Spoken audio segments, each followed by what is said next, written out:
அனைவருக்கும் வணக்கம். நம்ம இந்த வீடியோவில் குடமிளகாய் சட்னி எப்படி செய்யறது அப்படின்னு பார்ப்போம். இப்போ நான் வந்துட்டு ஒரு பெரிய வெங்காயத்தை நீட்டாக கட் பண்ணி எடுத்து வச்சுருக்கேன்.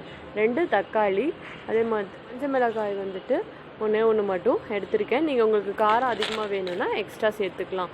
அப்புறம் இதுக்கு வந்து தேவை வந்துட்டு கடலைப்பருப்பும் உளுத்தம்பருப்பும் நாம் வந்துட்டு தாளிக்கிறதுக்கு அதை வறுத்து அரைக்க போகிறோம்.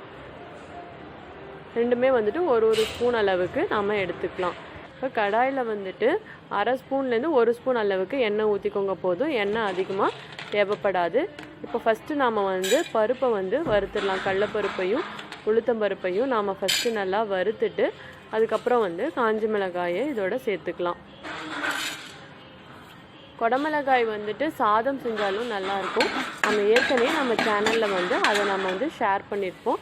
நீங்கள் வீடியோவுக்கு அதை பார்த்துக்கோங்க. இப்போ நான் வெங்காயத்தை இதோட சேர்த்துறேன்.